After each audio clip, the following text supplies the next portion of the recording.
నాన్నతో మాట్లాడదామన్నావుగా? మాట్లాడాం. ఏమైంది? అడిగాడు నరేంద్ర అన్న రవిచంద్రని ఎత్తిపొడుస్తున్నట్లు. మనం డ్రాస్టిక్ స్టెప్ తీసుకోవడానికి ముందు ఓ ప్రయత్నం చేద్దామన్నాను అన్నాడు రవిచంద్ర. చేశాం. ముసలాడు వినడని నాకు తెలుసు. ఇహ సైలెంట్గా కూర్చోవటం నా వల్ల కాదు, లేపోయటమే కరాఖండిగా చెప్పాడు నరేంద్ర. ఆ మాటకి చిదంబరం కేసి చూశాడు అనంతమూర్తి. చిదంబరం అల్లుడు రవికేసి చూశాడు. మన చేతికి మట్టి అంటకుండా అర్ధోక్తిలా ఆగిపోయాడు రవి.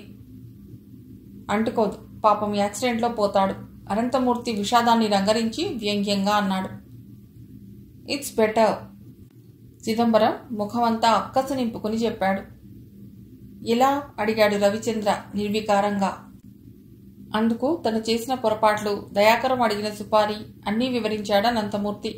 కానీ దాని ఖర్చు గురించి ఎందుకైనా మంచిదని 50 లక్షలని చెప్పాడు. అంతా విన్నాక రవిచంద్ర తలూపాడు. రవిచంద్రకి ఈ మధ్య చాలా ఖర్చులు పెరిగాయి. అందుకు కారణం భర్తని వదిలేసి ఒంటరిగా ఉంటున్న ఓ మహిళ. భానుమతితో సంబంధం పెట్టుకున్నాడు. ఆమెకు కూతురుంది. ఆమె బీటెక్ చదువుతోంది. ఆ తల్లి కూతుళ్ళిద్దరికీ జల్సాలు ఎక్కువ. భానుమతి ఓ కంపెనీలో టీం లీడర్గా ఉద్యోగం కూడా వెలువడుతోంది. రవిచంద్ర గురించి తెలిసిన తర్వాత అతడి కంపెనీలో ఒకదానికి తాను ఓనర్ అయిపోవాలన్న యావ మెదిలిందామెలో. అందుకు ఆమె అతడిని రెచ్చగొడుతోంది. నువ్విలా కాదు, ఇండిపెండెంట్గా చైర్మన్ పదవికి ఎదగాలి అంటూ. స్వతహాగా నరేంద్ర అంత దూకుడు కాని రవిచంద్ర ఇప్పుడు తమ్ముడు, అతడి మామ తెచ్చిన ప్రతిపాదనకు తలూపాడు. 50 కాదు, ఇంకో 5-6 లక్షలైనా కానివ్వండి అన్నాడు అనంతమూర్తితో. అంతే అంతే అన్నాడు చిదంబరం. తన కొడుకుని మళ్లీ ఏదో విధంగా ఆ కంపెనీలో ఒక పొజిషన్లో కూర్చోబెట్టాలని తీవ్రంగా యోచిస్తున్నాడు చిదంబరం. ఎన్నాళ్లలో? రవి అడిగాడు. ఆ మాటకి మామకేసి చూశాడు నరేంద్ర. ఆ పనిలోనే ఉన్నాను. వాళ్ళకి కొంత అడ్వాన్స్ ఇవ్వాలి అన్నాడు అనంతమూర్తి. అలాగే అన్నట్లు తలూపారు రవి, నరేంద్ర. రవిచంద్ర కూడా తన వ్యూహంలో చేరడంతో ఇప్పుడు అనంతమూర్తికి సంతృప్తిగా అనిపించింది. ఆ మర్నాడు సాయంత్రం దయాకరాన్ని కలుసుకున్నాడు. పని తొందరగా పూర్తి చేయమని చెప్పాడు. కరెన్సీ నోట్లు ఏమైనా తెచ్చావా మూర్తి అని అడిగాడు దయాకరం. బ్యాగ్లోంచి ఓ 10 లక్షలు తీసిచ్చాడు అనంతమూర్తి. లెక్క చూసి పెదవి విరిచి, ఓ 20 ఇస్తావనుకున్నాను. నా మనుషులకి ఇవ్వాలి మరి అన్నాడు దయాకరం. రేపు మరో 10 ఇస్తాలే అన్నాడు అనంతమూర్తి. ఆహా, 10 కాదు, 20 ఇవ్వు. మిగిలింది పనికి ఒక్కరోజు ముందివ్వు అన్నాడు దయాకరం నిక్కచ్చిగా అన్నట్లు. ట్రై చేస్తా. ట్రై చేయడం కాదు, కావాలి. లేకపోతే వాళ్ళు మాట వినరు. అర్థం చేసుకో. కొంచెం అసహనంగా అన్నాడు దయాకరం. ఇంతకీ స్పాట్ ఎప్పుడు అనుకున్నావు? సరిగ్గా 1 వారం రోజులకి. మీ వియ్యంకుడు వారంలో ఒకరోజు క్లబ్కి వెళ్లే రోజు వెన్స్డే. గుడ్. ఆ రోజు లేటుగా ఇంటికి వస్తుంటాడు. భగవంతం తయారై బయటకు వచ్చేసరికి కారు దగ్గర ఓ అపరిచిత వ్యక్తి నిల్చున్నాడు. డ్రైవర్ కోసం అటు ఇటు చూస్తుంటే ఆ వ్యక్తి వినయంగా నమస్కరించి, సార్, నేనే డ్రైవర్గా వచ్చానండి. మీ డ్రైవర్ వాళ్ళ అమ్మగారికి బాగోలేదని కబురొస్తే అర్జెంటుగా వాళ్ళూరు వెళ్ళాడండి. నాకు అతడు అన్నయ్య అవుతాడు. మీకు ఇబ్బంది కలగకుండా తను వచ్చేదాకా నన్ను మీకు డ్రైవర్గా వెళ్ళమన్నాడండి అని చెప్పాడు. ఏమైంది వాళ్ళమ్మకి? నాకు ఫోన్ అయినా చేయలేదు అడిగాడు భగవంతం. నాకు వివరంగా తెలియదు సార్. హడావుడిలో ఫోన్ చేయడం మర్చిపోయి ఉంటాడండి. సరే, మీ పేరు? మల్లేష్ అండి. అంతకుముందు నువ్వెక్కడ పనిచేశావు అడిగాడు భగవంతం. అతడు ఏదో కంపెనీ పేరు చెప్పి డ్రైవర్గా చేశానని, వాళ్ళ ట్రీట్మెంట్ బాగోలేక మానేశానని చెప్పాడు. ఆ విషయం పెద్దగా పట్టించుకోలేదు భగవంతం. తను డ్రైవర్గా పనిచేసిన వ్యక్తి చాలా నమ్మకస్తుడు. అతడు పంపించాడంటే ఇక అనుమానించవలసిందేమీ లేదని అనుకున్నాడు. మీనాక్షి, వస్తున్నావా అని పిలిచాడు భగవంతం. ఆయన బయటకెడుతూ మీనాక్షిని సూపర్ మార్కెట్ దగ్గర వదిలి పెడదామని, ఆమెకు కాస్త తోచుబడిగా ఉంటుందని రమ్మన్నాడు. ఆమె రాగానే ఇద్దరూ కారుకి బయలుదేరారు. ఏంటే, ఉద్యోగం చేస్తావా? వల్లి చెప్పింది. ఏం చదువుకున్నావు అడిగాడు కారులో భగవంతం. తన చదువు వగేరా వివరాలు చెప్పింది మీనాక్షి. ఆమెకు ఉద్యోగం కల్పించడం పెద్ద విషయమేమీ కాదు భగవంతానికి. కానీ ఏ కంపెనీలో పెడదామా అని ఆలోచిస్తున్నాడు. ఇంతలో సూపర్ మార్కెట్ రావడంతో ఇద్దరూ కారు దిగి లోపలికి వచ్చారు. లోపల కస్టమర్లతో కళకళలాడుతోంది సూపర్ మార్కెట్. చాలా రోజుల కిందట అలా చూసినది ఇప్పుడు మళ్ళీ ఆ వైభవం సంతరించుకున్నందుకు ఆయనకి చాలా సంతోషంగా ఉంది. ఆయన్ని చూడగానే కార్తీక్, శేఖర్ గబగబా బయటికొచ్చారు. సిబ్బంది అలర్ట్ అయ్యారు. నిజానికి ఈ మధ్య సిబ్బంది యూనిఫామ్లో చాలా అప్రమత్తంగానే ఉంటున్నారు. ఆయన సరాసరి వెళ్ళి కార్తీక్ సీట్లో కూర్చున్నాడు. గుడ్, బాగుందిరా, దీన్ని ఇలా చూసి చాలా కాలం అయింది.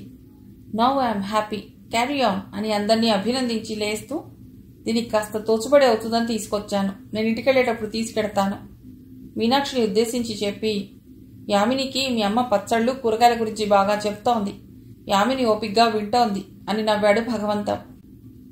ఆయనటు వెళ్ళగానే, బావా ఇక్కడ సేల్స్ గర్ల్గా ఉద్యోగం ఇస్తావా అని అడిగింది నవ్వుతూ మీనాక్షి. నువ్వు మీ పెదనాన్నగారి దృష్టిలో పడ్డావు, ఇంతకంటే మంచి ఉద్యోగమే ఇస్తారా ఆయన తలుచుకుంటే అన్నాడు నవ్వుతూ కార్తీక్. అవునా, నీకెలా తెలుసు ఆశ్చర్యంగా అడిగిందామె. మీ పెదనాన్నగారంటే ఏమనుకున్నావు? మనిషిని చూసి ఇట్టే కనిపెట్టేయగలరు ఎలాంటి వారు, ఏ మేరకు పనిచేస్తారోనని. మేనమామ భగవంతం మీద అతడికున్న సదభిప్రాయం అది. అదే లేకపోతే తనకిలాంటి బాధ్యత అప్పగించేవారా అని అనుకుంటాడతడు. మధ్యాహ్నం 1 గంట ప్రాంతంలో భగవంతం ఇంటికి వెడుతూ మీనాక్షిని తీసుకెళ్లాడు. ఆమె ఉన్న 2 గంటలు తననే సూటిగా ఆరాధనగా చూస్తూ ఏవేవో కబుర్లు చెప్తూ గడిపిన మీనాక్షి వెళ్ళిపోయాక కాస్త వెలితిగా అనిపించింది కార్తీక్కి. ఇప్పుడు అతడికి జీవితం మీద ఒక భరోసా, ఆలంబన దొరికినట్లు మనస్సు తేలిగ్గా అనిపిస్తుండటంతో మీనాక్షి గురించి ఆలోచించడం మొదలెట్టాడు. ఆలోచిస్తున్న కొద్దీ అతడికి ఆమె గతంలో ఇచ్చిన అనేక సందేశాలు, సంకేతాలు ఒక్కొక్కటిగా గుర్తుకు రాసాగాయి, గిలిగింతలు పెట్టసాగాయి. అతడు ఈ ధ్యాసలో ఉన్న సమయంలో సెల్ ఫోన్ రింగ్ అయింది. తీసి చూశాడు. పేరు లేదు, తెలియని నెంబర్. ఆన్ చేసి హలో అన్నాడు. నేను కావేరిని, ఎక్కడున్నావు? సూపర్ మార్కెట్లోనా? ప్రశ్న జవాబు కలగలిపి అడిగింది కావేరి. అవును అన్నాడు కార్తీక్. భగవంతం గారు మీ మేనమామట కదా, చెప్పలేదే అడిగిందామె. అతడు నవ్వి ఊరుకున్నాడు. సంతోష్ చెప్పాడు. సరే గాని ఇంకెంతసేపు ఉంటావు ఆఫీస్లో అడిగిందామె. టైం చూశాడు. 7:30 దాటుతోంది సమయం. యాక్చువల్గా ఇంకా 2 అవర్స్ ఉండాలి. ఏ? నేను వస్తున్నాను, 1 గంట ముందు రాలేవా అన్నది. సరేరా అన్నాడు. 1 గంటకి ఆమె వచ్చింది. వస్తూనే, ఓహ్ బ్రహ్మాండంగా మార్చేశావుగా, ఇదివరకు గబ్బిళాల కొంపలా ఉండేది అన్నది కావేరి. నా సలహాలానికి నచ్చాయి, మార్చారు అన్నాడు కార్తీక్. ఏమిటి, చైర్మన్ గారు మీ మదర్కి అన్నయ్యా? చాలా నైస్ జెంటిల్మెన్. అవునన్నట్లు తలూపాడు కార్తీక్. నీ ఆఫీస్ డ్యూటీ ఎప్పటిదాకా అడిగాడు. యాక్చువల్గా 6కి వెళ్ళిపోతాను, కానీ ఎండీ ఆయన తమ్ముడు కూర్చున్నారు, అందుకే ఇప్పటిదాకా ఉన్నాను. నరేంద్ర గారు వచ్చారా? వచ్చారు, యూజ్లెస్ ఫెలోస్ అన్నది మొహం చిట్లించి. అంతలోనే సర్దుకుని, సారీ మీ బావమరుదులేమో గదా, సారీ అన్నది.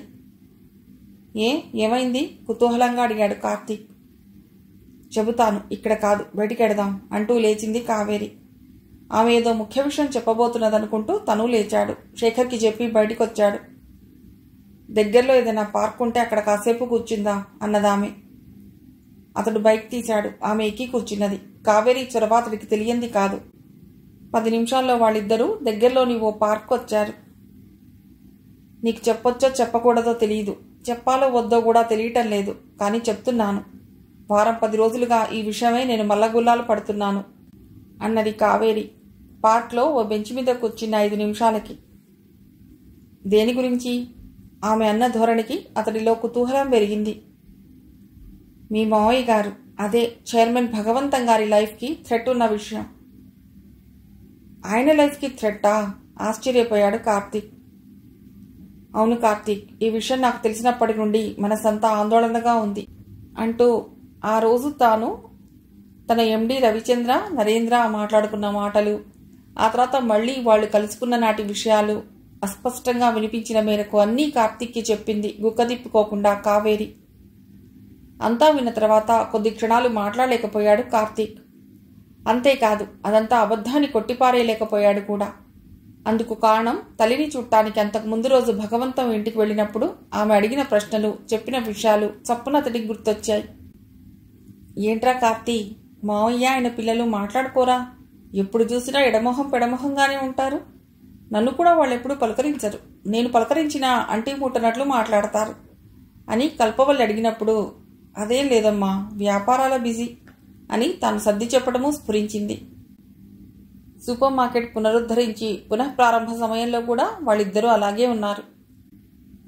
వాళ్ళ మాటలు వింటుంటే నాకు చాలా భయం వేస్తోంది కార్తీక్. ఇంత ఆస్తి కూడా పెట్టి ఇచ్చిన తండ్రిని చంపాలనుకోవటం ఏమిటి? కావేరి ప్రశ్నించింది. తానిక్కడికి వచ్చి భగవంతాన్ని కలిసినప్పటి నుండి జరిగిన పరిణామాలు సినిమా రీల్లా గిర్రున తిరిగాయి అతడి మస్తిష్కంలో. ఏనాడు రవిచంద్ర, నరేంద్ర తనతో నవ్వుతూ మాట్లాడింది లేదు. అసలు మాట్లాడటమే కరువు. తనకి బాధ్యతలు అప్పగించడం వాళ్ళిద్దరికీ, మరీ ముఖ్యంగా రవిచంద్రకి ఇష్టం లేనట్లు ఇప్పుడు అతడికి బాగా అర్థం అవుతోంది. నువ్వు నమ్మడం లేదా? కార్తీక్ ఎంతకీ మాట్లాడకపోయేసరికి అడిగింది కావేరి. నాకేం అర్థం కావడం లేదు కావేరి అన్నాడు ఏం చెప్పాలో తెలియక. స్వయంగా నా చెవులతో విన్న నేనే నమ్మలేకపోతున్నాను. మరి ఈ సాయంత్రమే పేపర్లో ఓ వార్త చదివాను. ఆస్తి పంచి ఇవ్వడం లేదని తల్లిదండ్రులను కిరాతకంగా పొడిచి చంపేసిన కొడుకులు, సహకరించిన కూతురు అన్న వార్త. ఇలాంటివి చదివినప్పుడు ఇలాంటివి కూడా నమ్మాల్సి వస్తోంది. ఎందుకంటే ఇప్పుడు చంపుకోవడాలు, నరుక్కోవడాలు చాలా తేలికైపోయాయి మరి అన్నది కావేరి. ఎస్, అవును, మనిషి ప్రాణానికి విలువ లేదు. నువ్వు భగవంతం గారికి మేనల్లుడివి అన్న విషయం తెలిసిన తర్వాత చాలాసార్లు ఆలోచించాను ఈ విషయం నీకు చెప్పాలా వద్దా అని. చివరికి చెప్పాలనుకుని చెప్పేశాను అన్నది కావేరి. ఆమె చెప్పింది బాగానే ఉంది. ఇప్పుడు తానేం చేయాలి అన్న ప్రశ్న అతడి మనస్సులో మెదిలింది. డబ్బు పాపిష్టిదిరా అని ఎప్పుడూ వాళ్ళమ్మ కల్పవల్లి అనే మాట కూడా చప్పున గుర్తొచ్చింది అతడికి. ఇంటికి వెళ్ళాడన్న మాటే గాని ఆ రాత్రి అతడికి ఎంతకీ నిద్ర పట్టలేదు. కావేరి చెప్పిన మాటలే పదే పదే వినిపిస్తూ అతడి బుర్రని తినేశాయి. అప్రయత్నంగా అతడిలో ఆందోళన బయలుదేరింది. లేచి కూర్చున్నాడు. బాల్కనీలో కుర్చీ వేసుకుని కూర్చున్నాడు. కళ్ళు మండుతున్నాయి. ఆ విషయం తను భగవంతం మావయ్యకి చెప్పాలా? తన కొడుకులు ఇంతటి దుర్మార్గులని చెబితే ఆయన నమ్ముతాడా? ఆలోచనలు, ఆందోళన అతడి బుర్రను వేడెక్కిస్తున్నాయి. తెలతెల వారుతుండగా సంతోష్ లేచి వాష్రూమ్కి వెళ్లి వస్తూ బాల్కనీలో కూర్చున్న కార్తీక్ని చూశాడు. ఏరా, ఏమిటిక్కడ కూర్చున్నావు అడిగాడు. నిద్ర పట్టడం లేదురా. నీ మీనాక్షి కల్లోకొచ్చిందా? ఉద్యోగంలో చేరావుగా, పెళ్లి చేసేసుకో అని చెప్పి వెళ్ళి పడుకున్నాడు సంతోష్. ఉదయం 8 గంటలకే ఫ్లాట్ నుండి బయలుదేరాడు కార్తీక్. ఆ ఉదయం కాఫీ తాగాలని కానీ టిఫిన్ తినాలని కానీ అనిపించలేదు. కావేరి చెప్పిన విషయం మీదనే ఆందోళన మనస్సంతా పీకేస్తోంది. ఏం చేయాలో కూడా అతడికి తోచటం లేదు. ఆ పరిస్థితుల్లో అప్రయత్నంగా అతడికి క్రిమినల్ లాయర్ వీరారెడ్డి గుర్తుకొచ్చాడు. భగవంతానికి వీరారెడ్డి ఆప్తమిత్రుడన్న సంగతి అతడికి బాగా తెలుసు. వాళ్ళిద్దరూ వ్యక్తిగత విషయాలు కూడా పంచుకుంటారని, చాలా విషయాల్లో అతడి సలహాలు భగవంతం తీసుకుంటాడని వాళ్ళిద్దరినీ పరిశీలించిన తర్వాత అర్థమైంది కార్తీక్కి. తనకు తెలిసిన తన మేనమామ భగవంతం ప్రాణానికొచ్చిన అపాయం గురించి ఆయనకి చెప్పడమే మంచిదనుకున్నాడు. అందుకే ఆయన దగ్గరికే బయలుదేరాడు కార్తీక్. సరిగ్గా అతడు వెళ్లే సమయానికి ఆయన కోర్టుకు వెళ్ళటానికి బయలుదేరుతున్నాడు. ఓ కార్తీక్, ఏమిటిలా అన్నాడు కొంచెం ఆశ్చర్యంగా వీరారెడ్డి. మీతో కొంచెం మాట్లాడాలండి తడబడుతూనే చెప్పాడు. వీరారెడ్డి నుదురు ముడిచి అర్జెంటా అని అడిగాడు. అవునన్నట్లు తలూపాడు కార్తీక్.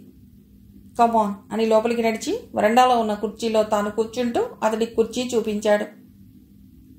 దేని గురించి మాట్లాడాలి అడిగాడు ఆయన. మావయ్య గారు, అదేనండి భగవంతం గారి గురించి. ఎలా చెప్పాలో ఏం చెప్పాలో తెలియక అతడి గొంతు పెగల్లేదు. కష్టం మీద ఆ 2 మాటలు చెప్పాడు.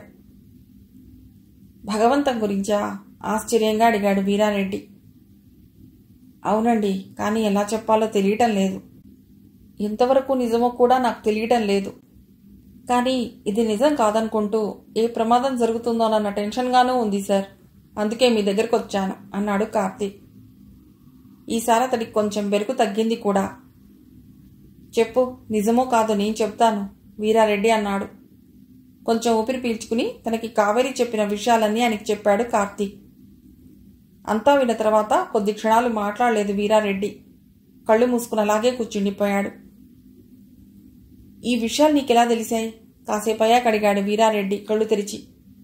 కావేరి పేరు చెప్పడానికి సంశయించాడు కార్తీక్. పర్వాలేదు, వాళ్ళకే ప్రమాదమూ లేదు. ఆ మాటతో కావేరి పేరు చెప్పాడు. ఆమె ఎవరో, ఎక్కడ పనిచేస్తున్నదో కూడా వివరించాడు. ఇది నమ్మవలసిన విషయమే అన్నట్లు తలాడించాడు వీరారెడ్డి. సరే నువ్వెళ్ళు, నేను చూసుకుంటాను. మరి కొంతసేపు అయ్యాక అన్నాడు.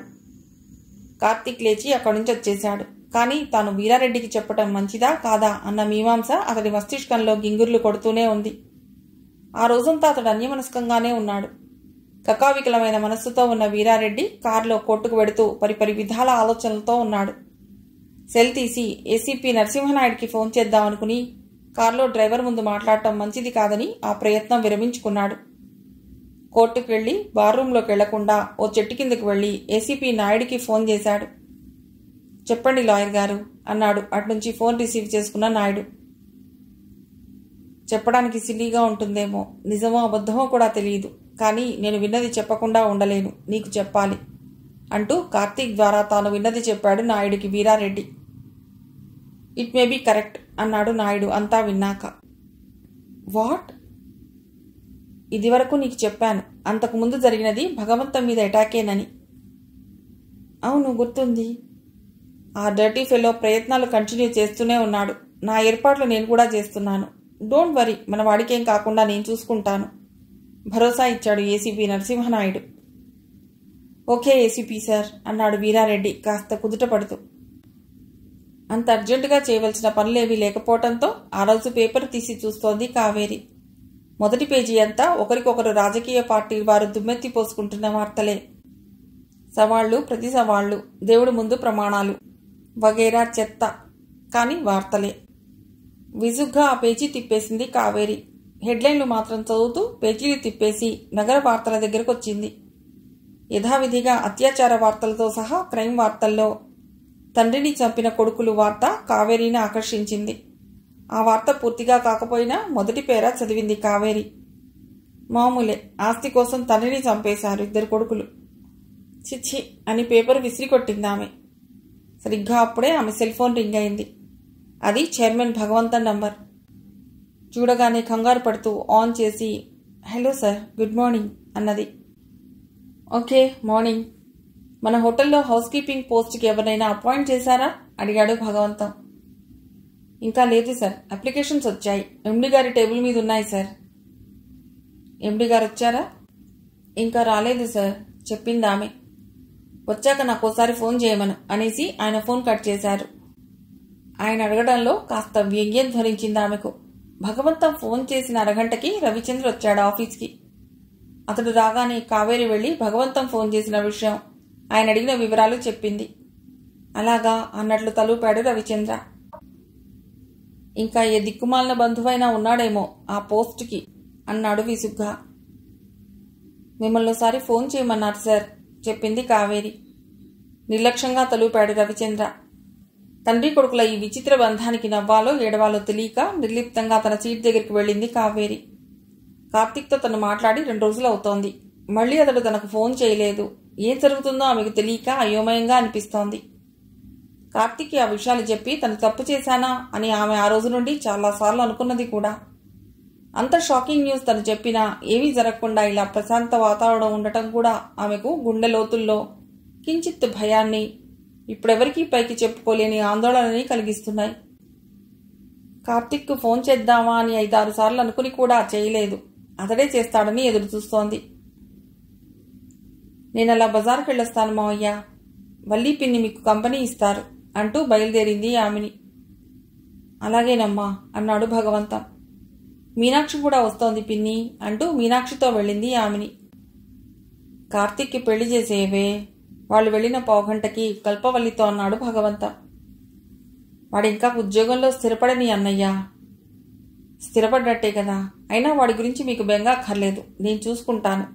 ఇంతకీ మీనాక్షిని కోడలిగా చేసుకుంటావా ఆమెని చూస్తూ అడిగాడు.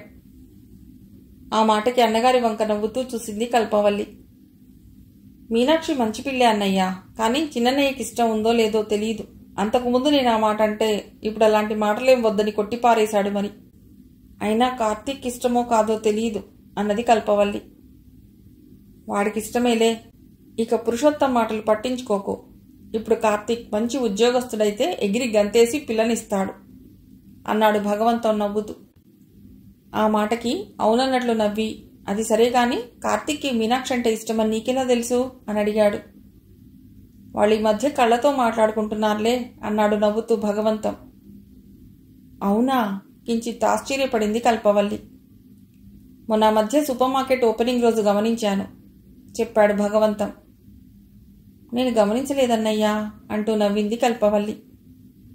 నీకు ఇష్టమైతే చేసే, మీనాక్షికి కూడా నా కంపెనీలో ఎక్కడో అక్కడ ఉద్యోగం ఇస్తాను, హ్యాపీగా ఉంటారు అన్నాడు భగవంతం సంతోషంగా. కారులో బజారుకు పెడుతున్న యామిని కూడా సరిగ్గా ఇదే టాపిక్ తీసుకొచ్చింది మీనాక్షితో. అప్పుడు కార్ డ్రైవ్ చేస్తున్నది యామినినే. మీ బావంటే నీకు ఇష్టమా అని మీనాక్షిని అడిగింది. ఆ ప్రశ్నకు బిత్తరపోయింది మీనాక్షి. ఏం చెప్పాలో ఆమెకు తెలియలేదు కూడా. పర్వాలేదు, నాకు చెప్పు, నీకు హెల్ప్ చేస్తాను అంటూ నవ్వింది యామిని ఆమె కేసు చూస్తూ. ఇష్టమే వదినా, చిన్నగా చెప్పింది మీనాక్షి. లవ్ చేస్తున్నావు అన్నమాట అంటూ మళ్ళీ నవ్వి, నీ లవ్ సక్సెస్ అయ్యేట్లు నేను ట్రై చేస్తాను అంది యామిని. ఆ మాటకి యామిని కేసి కృతజ్ఞతగా చూసింది మీనాక్షి. 10 నిమిషాల్లో వాళ్ళు సూపర్ మార్కెట్కి వెళ్లారు. కస్టమర్లతో సందడిగానే ఉంది సూపర్ మార్కెట్. మిగిలిన కథ తర్వాతి భాగంలో.